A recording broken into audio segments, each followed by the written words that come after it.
desperation, people will believe what they want to believe. And so, we gave them what they wanted to believe. A trick in the form of a signal that resistance thought would win the war. And they were right. It will end this war. Except that it is the resistance that will be terminated. Not Skynet. Not Skynet. Yes, hello everyone. Not Skynet. Wise words. No idea what they mean, but Helena Bonham Carter is basically telling what we've all known this whole time, that Sam Worthington playing Marcus Wright is a Trojan horse. Oh no. On the other end of the line, the Trojan goat, which is Ellie, is awaiting to question me on this show. How are you, Ellie? Why is he talking with a lamb's voice? No, that wasn't a lamb, that was a goat. There is a distinct, sound difference. Ah, this is it. No, when Mo does it, he goes, ha, ha.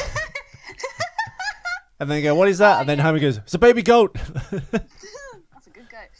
Yes, my name is Ellie Fitzgerald. I am the small boy that just throws in the odd crumb here and there on the 2-minute Terminator. Well, you've got your little notes and your big personality, and that's all we want. Yes, we do break the Terminator films down 2 minutes at a time. You really want me for my notes? Yes. Terminotes. We watch 2 minutes of Terminator, and then we talk about it and hopefully make you laugh for 20 or so minutes. We are on episode 46 of the 4th season, so we're doing Terminator Salvation.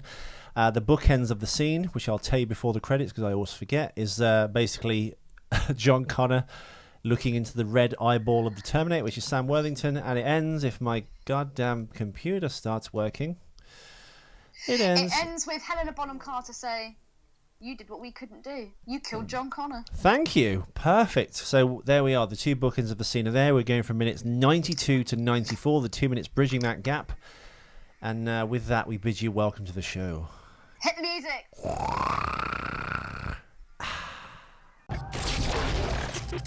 Howdy, stranger. Don't say howdy, stranger to me.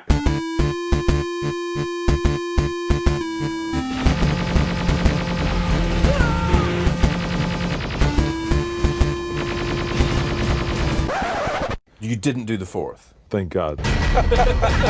It sucked. Yeah, it sucked.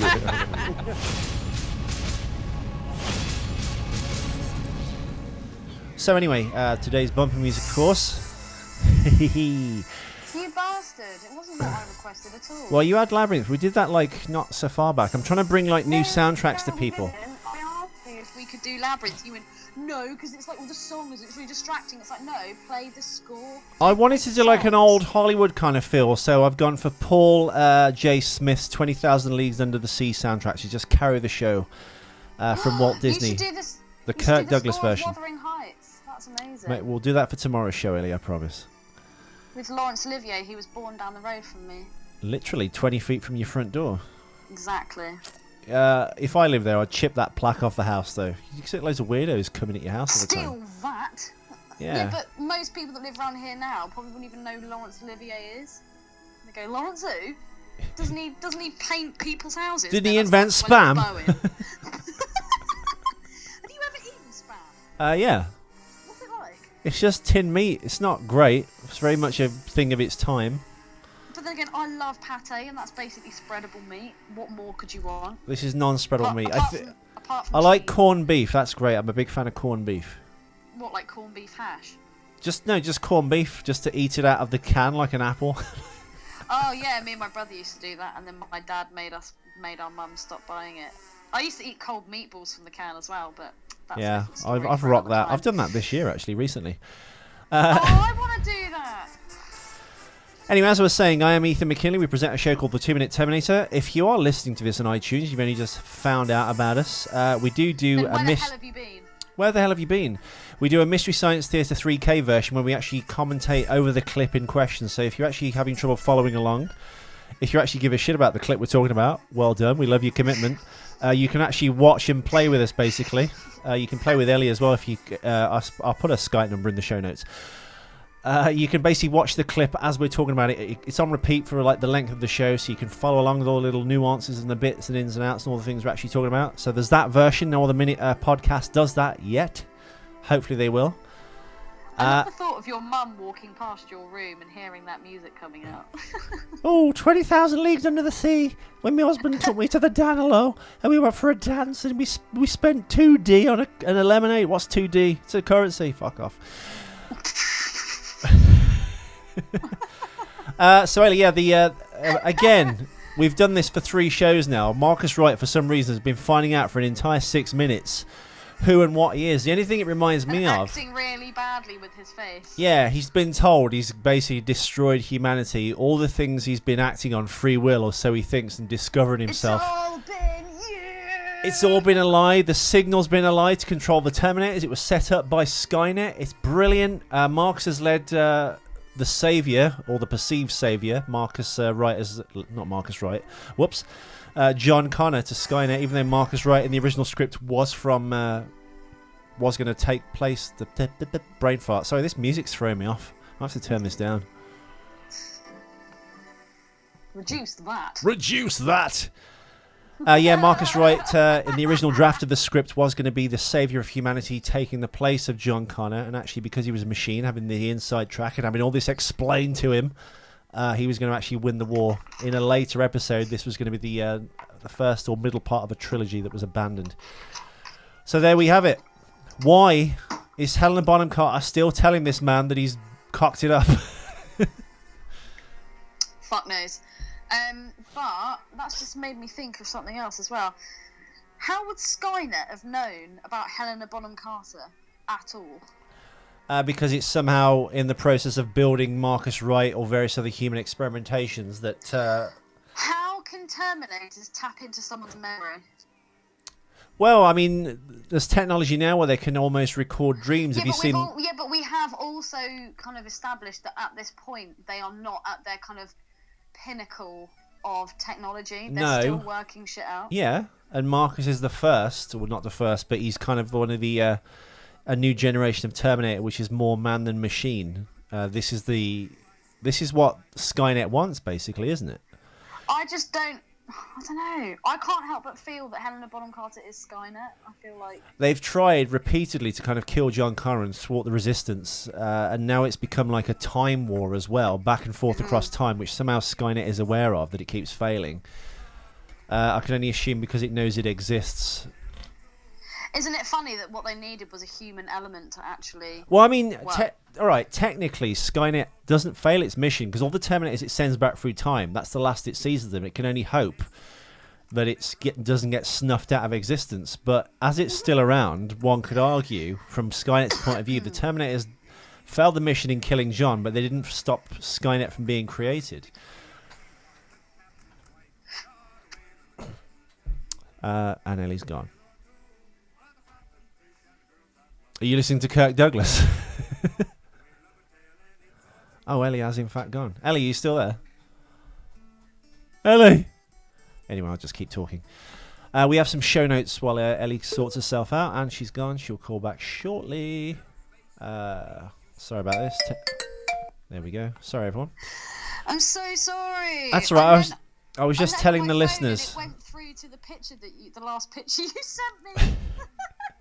I didn't know you'd had your teeth done as well as your nose. Yeah. This scene after Helena Bonham Carter stops talking in the middle of the clip, it reminds me very much of Walking Dead. It's like an enclosed space, all these like raggedly dressed people who are going through corridors. Again, like we said in the last clip, John Connor is kind of like telling people to get out and run this way and do that and get to a transport, which is what he said in the last episode. Yeah, where are they going to go? And he's kind of screaming at people as well. He's making this horrific scenario even more horrific. He turns to Star and goes, "Get out!" She's like, "All right." Dude, I'm so glad you said that because I thought that was amazing. Get out! Absolutely amazing. This tiny little black girl, and he just goes, "Move!" But the weird thing is, as well, is she was just stood there. If you watch that scene, he stops, goes back, and she's literally just stood there doing nothing. Frozen in fear. Yeah, but fear of what? John Connor. Yeah, but he's a man. Fear of John Connor. He is a man. Still be scared of him. Also, does John Connor even know? I can't even believe I'm saying John Connor. Does Bullshit Bale even know what Carl looks like? Because No. at this point, this made me think that this would be like a... And it's weird that you said Kirk Douglas, because it made me think, no, I'm Spartacus. If that had been me, I'd be like, yeah, I'm Kyle Reese, take me with you. No, I'm Spartacus. Well, that's why he's calling out his name. Yeah, but he's grabbing people and like stopping them and like turning them round. Like one of the guys, he grabs him, pulls his shoulder like past him to look at his face. It's like, mate, you ain't got a Scooby what he looks like. Well, I mean, to go back a few episodes when Kyle Reese gets his face scanned in the kind of like concentration camp pens, it recognises and names him as Kyle Reese, and also the Flying Terminator when they encounter that mini kind of frisbee kind of drone hovering Terminator when he's kicking it in the Jeep and stuff. It identifies him as Kyle Reese there again. I don't know how it would do that. Yeah. Unless it had a kind of DNA sample or like a facial match. But how would they have had a DNA sample? I don't know. I'm trying to think back to like the early episodes. I think Anton Yelchin's Kyle Reese. I think he already escaped from one of the camps, and that's why he was wandering the wastelands. I think I'm being a film apologist. Why do we keep seeing Old Mother Earth again? What do you mean? Well, the woman that we saw in the beginning, who we then saw in like the People Carrier, the Sasquatch basket. What did you call it? Bigfoot basket. Bigfoot basket. I think it's just to intonate that she's made it and she's not been experimented on or killed. They're just letting you know what's her she. Significance to the story? She It's doesn't not. actually have any, but she doesn't have anything else to do. It doesn't. You literally just see her face. One of two things. Why do we keep involving this woman? One of two things. They're pandering to the audience, like you get in a disaster movie where like the dog always gets in trouble but then survives, like in Dante's Peak. The dog goes missing and they think it's dead. It's Linda Hamilton's in it, so I'm bringing it back. But just as the house blows up, they find the dog covered in soot and he jumps in the back of the pickup truck. In Independence Day, the dog, the Labrador, jumps away from this wall of cleansing fire into a doorway, and like the fire doesn't go into the doorway and like immolate him, and Vivisha Fox is hiding. The dog has to survive the same as the little old... I think they've just done it for that. It's just to let you know, like, oh, the little old lady made it. Or... there was more of a... I think... Yeah, but do you reckon the kind of people that watch Terminator want to see that? I think, all right, maybe I think more... there might be a missing scene where she was taken off to be killed, like she was about to be taken away somewhere, and then that's where the scene ended. Did you like cut into 2-minute sections some dodgy DVD that some Oriental dude has like sold you in a pub or something? What? Because you think there's all these missing scenes? Because I think there's probably... well, weirdly, the thing we're working off is actually the director's cut, and it's a few minutes longer. It's only like a few things hither and thither that... Are you allowed to say Oriental, or is that massively offensive? No, you can't say Oriental because it like evokes colonialism and the British Empire and stuff. So what can you say? You say Asian now, but then that covers India and the Orient, which makes no sense. Oh my god! Why you can't say Orient? How is that an offensive word? You can't say American Indian either because that's you have to say First Nations people. Oh god, censorship gone mad. Let's not get onto that now because it'll just make me angry. Well, I don't know. I mean, I think from watching this scene that Helena Bonham Carter would have made a great Nazi, and then I thought that they should have definitely used her in the Captain America movie, the conspiracy one with all the Nazis. I reckon she'd have been good in that. As what, though? Because you're just trying to make out just because Armin Zola appeared on that TV screen. No, just like the way she delivers these lines. When I was watching it, I was like, "Cool, she's your death has been important as your life, Captain. A zero-sum game." No, I mean she's not got an accent or anything, but just she's very kind of cold, very clinical. I was thinking either the Borg or the Nazis. No. Are the two mutually exclusive? No, I tell you what. In fact, I might even go as far to say, which I'm shocked I'm saying this, the film ripped off Terminator Salvation. She appears on the screen. She's dressed in a grey suit, and the way her voice is slightly got that electronic effervescence to it and echoiness, she almost identically appears the way Sally does, the disembodied lady on the TV screen in Oblivion, who turns out to be like the face of the aliens. Oh, yeah. Holy shit. Are we a good team? That lady. Oh, I remember that. That was the Tom Cruise movie. And that because this predates that, I saw it, wasn't it? because this predates that by like 4 years. This is 2009, and Oblivion's 2013. Yeah, I think. I think literally they've ripped this off, which I'm shocked I'm saying it, but yeah, now I think of it, they're actually ripping off Sally, the disembodied evil, like corporate computer lady from Oblivion, the Tom Cruise movie. Holy shit! She's even in the grey suit. Are we an effective team? That's what she says. That's the line. Wait, what does she say? Are we an effective team? She goes, yes, we are an effective team. Oh yeah. And then when Yeah. Tom Cruise discovers the truth, which I won't spoil for the listeners, Schmoo! and goes back to explain to his girlfriend, because the machines have got to her and explained what's going on, she's like, we're not an effective team. She locks him out.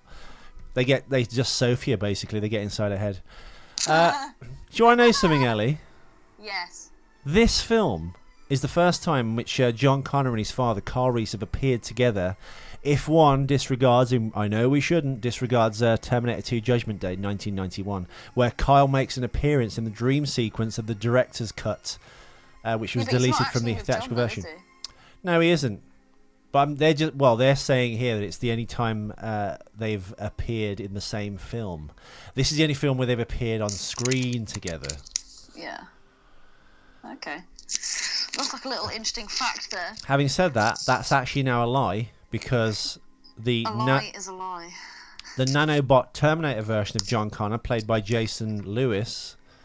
Is it Jason Lewis? Jason someone. The guy who plays the nanobot evil John Connor in Terminator Genesis is in fact not only in the same film but in the same scenes and along for much of the last half of the film's adventure with Jai Courtney, who plays the worst casting of John Connor ever. Remember? In the words of Peter Vincent, I lied. It's also, Ellie, the second franchise that both Arnold Schwarzenegger and Christian Bale have both been involved with, without ever appearing together. Ellie, can you tell me? Batman. God damn it, she's right. Which films connect them? What do you mean, which films connect them? The Batman franchise connects those two actors, but which films are they in individually? They're not in the same film together. Oh, I know. I don't know. I got Batman. Cut me some slack. Batman and Robin, the 1997 box office tragic bomb that everyone hates, even though you look back at it now, it's just a big, colourful gay music video by a literally Joel Schumacher, who was so good. a hairdresser. Because in Hollywood, you fail upwards. And Adam West. Yeah. He's amazing.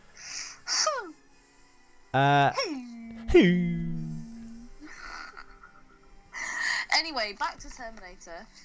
A question that I asked in the previous episode has actually been answered in this one. Go on. It's when Helena's giving her spiel. She says, we had to think radically.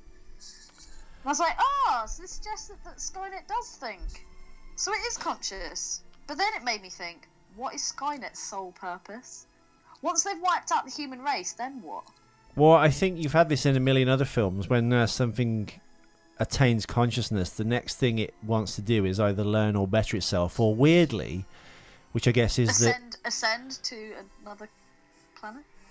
Well, I mean, that's the end of Star Trek, the motion picture, the 1975, which people call the slow motion picture because it's very it's all basically low, slow special effects shots, just like perving over the Enterprise and all the great model work by ILM who did Star Wars.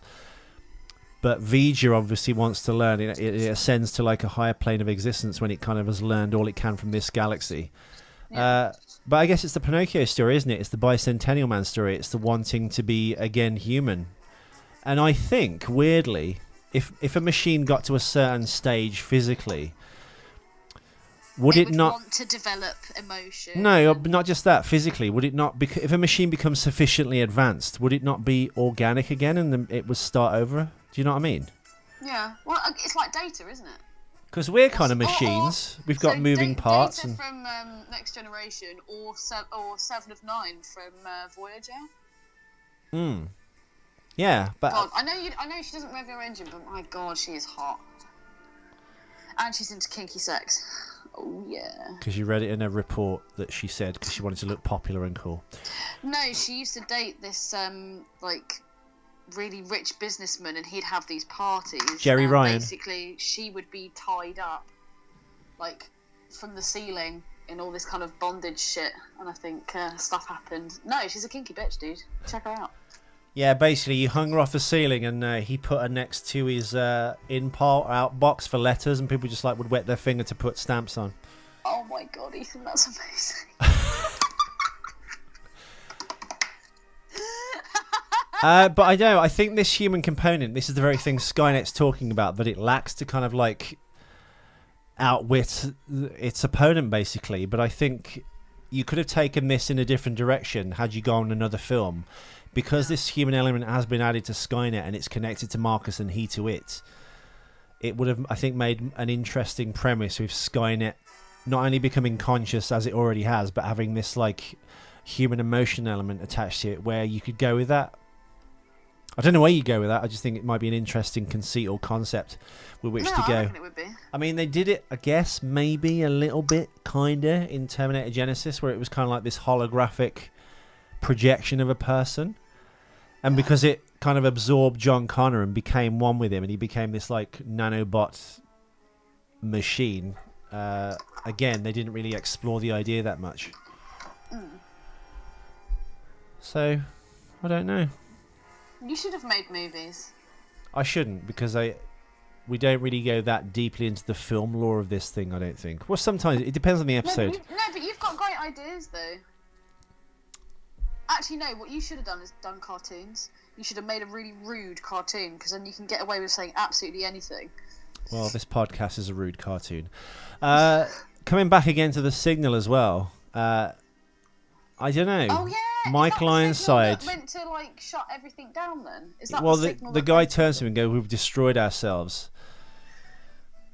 He says then it. he goes, "What?" Yeah, he looks down and goes. He does the surly pig face. I would have just immediately just started running down any corridor. I'd have been like, duck and cover. I'd have locked myself into like the most tiniest bulkhead ever. I don't know. I'd I would try have and. prayed to God that mermaids were real and that one would save me. But she had really hairy tits. And he's like, mermaids aren't really like, shut up if they are. Yeah. Shut up! Oh, I do like the picture that John made, by the way. The only thing with this scene is it's like movie comeuppance. If the person's an asshole in a film, they get their comeuppance like in a horror movie. But it's like with drug films, they can't ever show the drug lords like. What Walking off turn into if the we're talking sunset. like Scream self-referential movie physics? What has Michael Ironside done in this film to make him morally reprehensible to warrant him getting his?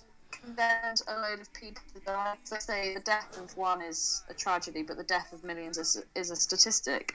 He was willing to kill lots of innocent people. Even though the signal's set up and they think it's this or this, had Michael Ironside fired on Skynet at the time when he's like, let's do it, and kind of talked everyone out of doing it, maybe that would have won the war. I don't know. I think I feel a bit. Then Kyle would have died, and then John would never have been born, and who knows? I know, but from his point of view, that what I Disney. wish I hadn't killed that fish. No, but I think, as we know, because this perpetual time war that Skynet's in now, and we've seen John Connor become the Terminator in Genesis, they've explored all these possibilities. I think, had John Connor died, which he did in the original version of this film, which I keep banging on about, and Marcus Wright, the Machine Man, was going to take over and assume that role as Saviour of the Resistance. I don't know. Michael Ironside doesn't really deserve to die. He's following the party line. He's doing the best he can, and he's doing it like a military person, as they would in real life. And it is the kind of... Someone's got to die, for God's sake. Yeah, but if you have a shot at Skynet, I would have taken it. You'd have to. Like, if 100 people were killed, fine. But if you're trying to save the planet, is that not an acceptable casualty? I guess. I don't know. It's just a bit... I don't know. It's just like... There's lots of things I'm not sure about in this movie. I know it's not reality and it's only a movie, but it's just like, because he made that choice to go, fuck the people, we just need to bomb Skynet now. Why has it taken Skynet so long to locate their headquarters?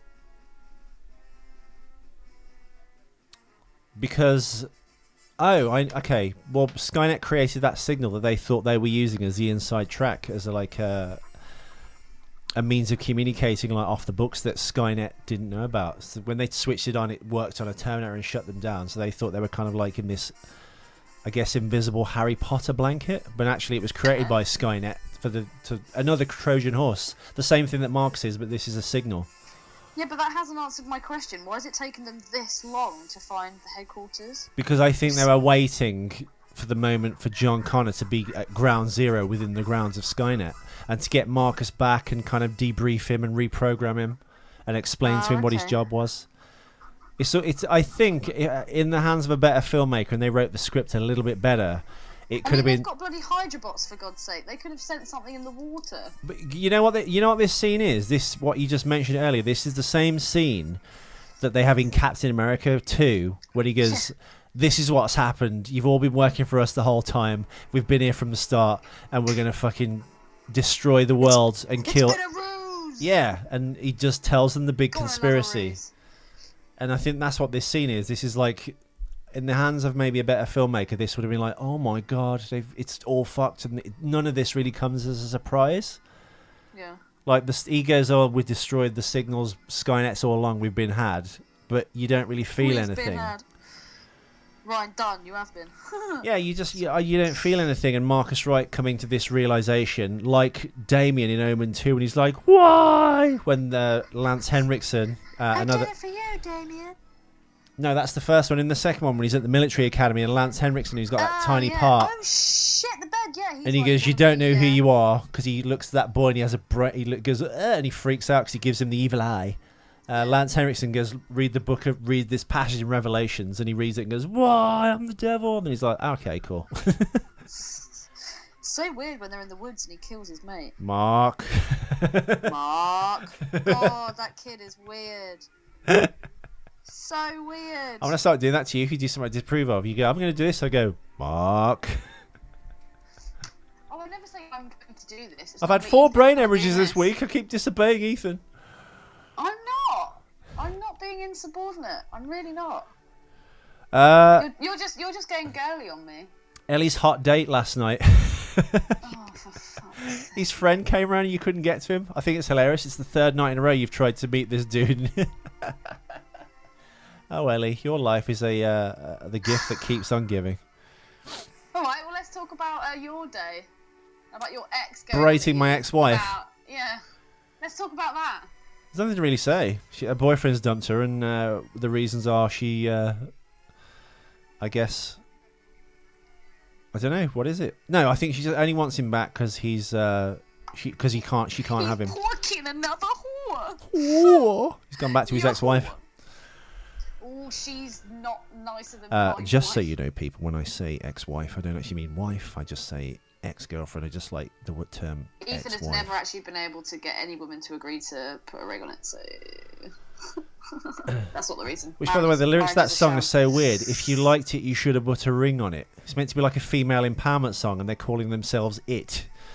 I thought it was and like a metaphor for anal. You're subsuming your identity to a man because you don't count unless he puts a ring on your finger. Brilliant. Nice message, Beyonce.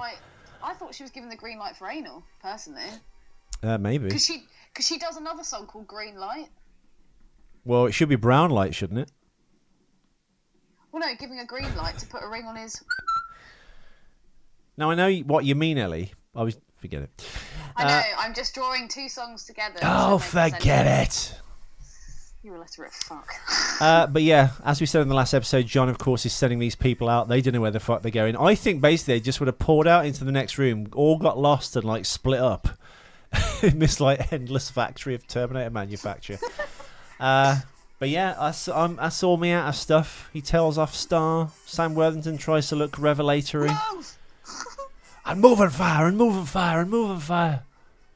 I'd love it if she'd gone, Black Lives Matter, and clicked her fingers and tapped her weave. There is one interesting question I'd like to bring up. I'd love a futurist to do commentary on this scene and go, if it's all an internalized computer system, if the Terminators have all the information, I guess, clouded to them, or their updates are sent remotely, so they know what they need to know, would Skynet, the facility that Marcus Wright's standing in and that Christian Bale's running around in, would you need screens anywhere for anything? No, I guess not. If it's all kind of... Internalized, you wouldn't need to look at anything, again, would like you? the Borg, it's a collective. They all kind of connect on that. Yeah, it's interesting that because humans have no telepathy and they... Questionable, some might say. Yeah, they can't communicate kind of other than verbally and visually. You have to have that. But if you like had the thought just put in your head and you're a machine, you understood it perfectly, and you just executed those orders, you wouldn't need a screen, would you? Well, you'd hope not. Yeah. But anyway, we digress. We do. If you like, thank you to all the new views and new likes on the Terminator page. We've got a few more today, which was a bit shocking. Yay! Why shocking? It's kicking off, man. I'll be guesting on a show called The Master Debaters this weekend while Ellie's getting her forms filled out. So that'll either be this Friday or Saturday. So I'll be guesting on their show. I've been asked to, I think, tell a sex story and a something else story. I'm going to clarify what those are. But I've got a rollicking good yarn for you. Rollicking. He's good with the tales. About a date I went on in 2001 with a very famous actress. A very famous actress? Well, she's TV famous. And it's not Sophie. Anyway, thank you so much for listening in. Thank you for listening. Follow us on Twitter. Follow us on Facebook at 2 Minute Terminator. You can also, as I said at the start of this show, there's a YouTube channel where you can actually watch the clip in question as we talk over it so you know what we're talking about. Thank you all for listening. We shall return tomorrow with episode 47, and this is the big one where Arnie turns up in Lego, I think. I'm pretty sure. Apparently. Shut up, Wilbur.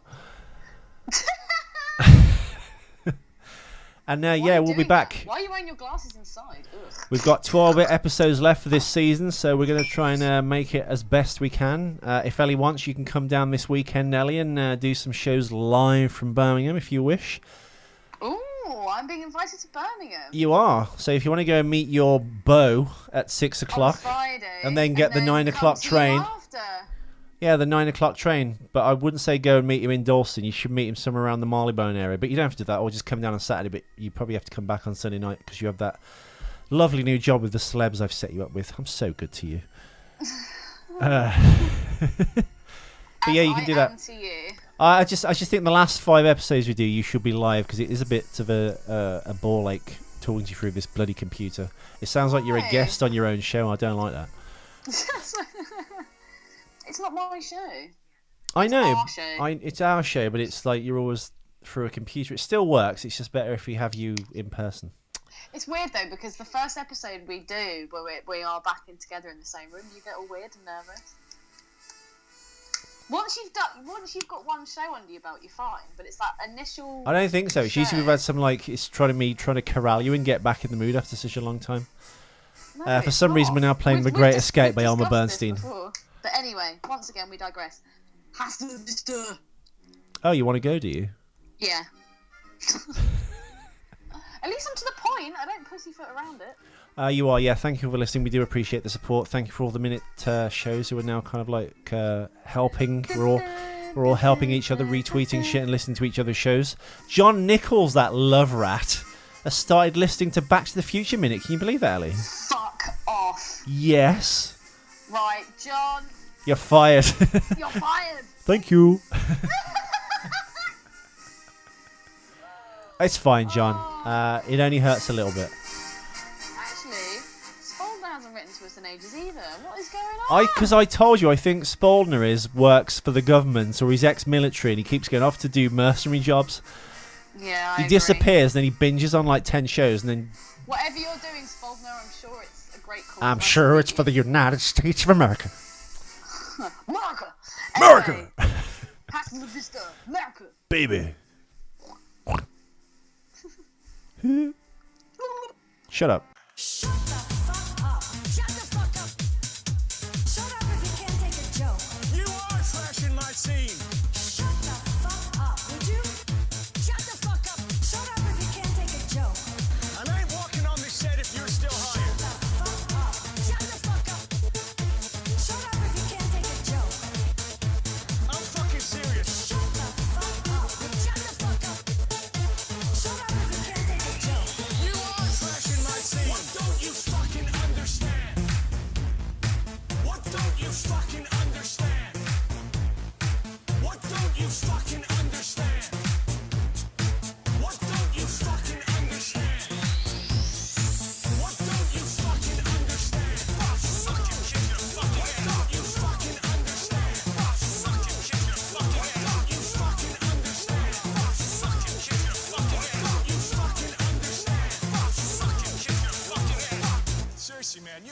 fucking done professionally. Fucking ass.